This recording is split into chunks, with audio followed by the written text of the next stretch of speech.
Halo, ketemu lagi dengan saya Agung Diah di channel YouTube saya. Untuk kali ini saya akan mempresentasikan tentang materi oksidasi asam lemak.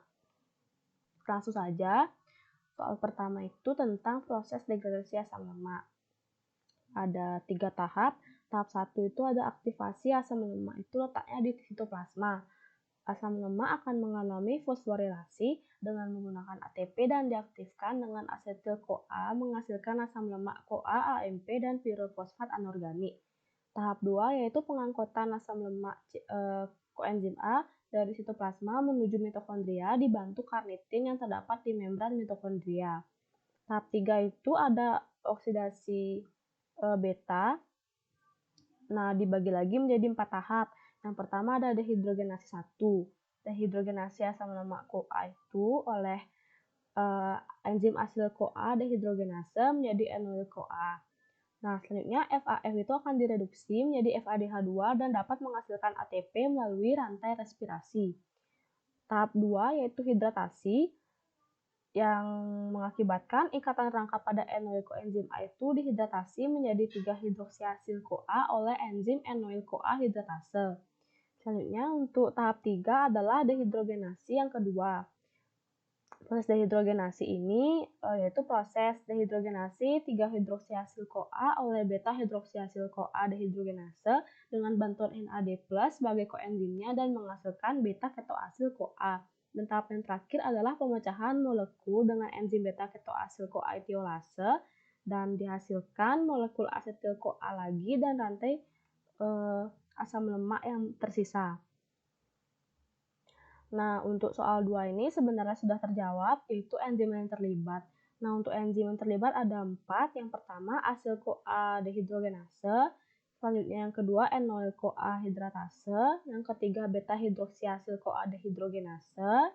Yang terakhir, yang keempat, beta-ketoasil CoA tiolase.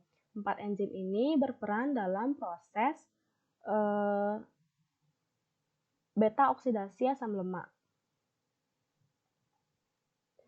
Selanjutnya pengendalian oksidasi beta asam lemak itu yaitu akan dikatalisis oleh karnitin asil transferase. Nah, untuk inhibitornya atau penghambatnya adalah malonyl koenzim A.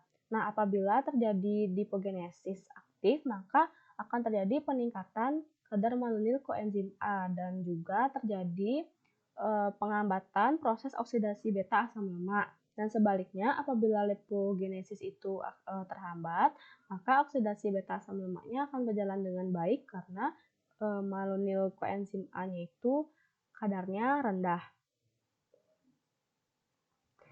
Selanjutnya, yang keempat adalah berapa ATP yang dihasilkan dalam oksidasi 1 mol asam lemak arachidonat. Untuk oksidasi 1 mol asam lemak arachidonat ini dihasilkan 10 mol asetil koenzim A. Nah, untuk 1 mol asetil koenzim A itu dihasilkan 3 mol NADH, 1 mol FADH2, dan 1 ATP. Jadi kalau ada 10 asetil CoA berarti tinggal dikalikan 10 semuanya. Jadi dihasilkan 10 ATP, 30 NADH, dan 10 FADH2. Untuk yang kelima itu ada sintesis triasil gliserol atau TG. Untuk sintesis ini atau TG ini dapat dibentuk dari gliserol 2-fosfat. Selanjutnya, gliserol 2-fosfat itu akan mengalami 2 kali asilasi membentuk 1,2 diasilgliserol fosfat, kemudian membentuk 1,2 diasilgliserol dan mengalami asilasi lagi menjadi trigliserida. Nah, selain proses itu, TG juga disintesis langsung dari dihidroksi aseton fosfat. Pada gambar yang di kanan itu dapat dilihat gliserol dan glukosa itu dia dapat dirubah terlebih dahulu menjadi gliserol 3-fosfat. Itu akan proses asilasi, itu ada tanda panah asilnya. Nah, selanjutnya dia akan terbentuk asam lisofosfatidat mengalami asilasi lagi menjadi asam fosfatidat. Dan selanjutnya dia menjadi diasil gliserol dan mengalami asil-asil lagi menjadi triasil gliserol. Nah, karena disebut triasil gliserol atau TG, tri itu kan artinya 3, asil itu ya asil. Jadi untuk triasil gliserol itu ada gliserol yang punya asil itu ada 3 asil. Untuk soal nomor 6 ini adalah metabolisme kolesterol. Jadi kolesterol itu yang berasal dari makanan itu merupakan kolesterol bebas dan kolesterol yang memiliki gugus ester. Kolesterol ester itu akan dihidrolisis oleh kolesterol esterase menjadi kolesterol yang berada dalam usus. Kolesterol diabsorpsi dari usus dan dimasukkan ke dalam kilomikron yang dibentuk di dalam mukosa yang kemudian diangkut menuju hati. Selanjutnya, setelah diangkut di hati, kolesterol itu akan dibawa oleh VLDL. Selanjutnya itu akan membentuk LDL melalui perantara IDL. Nah, sebelumnya VLDL itu artinya very low density lipoprotein atau lipoprotein yang memiliki densitas asal massa jenis yang sangat rendah. Sedangkan LDL itu low density lipoprotein atau lipoprotein yang memiliki densitas rendah saja, dan perantaranya ideal itu intermediate density lipoprotein atau lipoprotein yang memiliki densitas tengah-tengah atau intermediate atau yang letaknya di antaranya.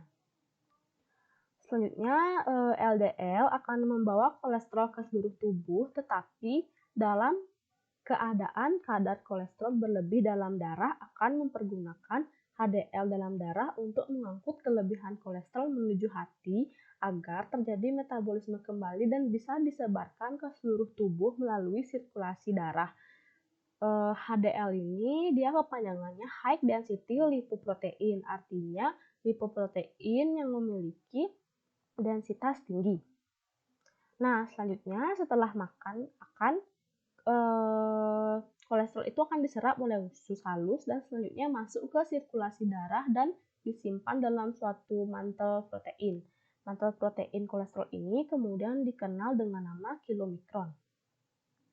Untuk secara ringkasnya pada gambar itu kan ada asetil CoA itu akan disintesis suatu kolesterol.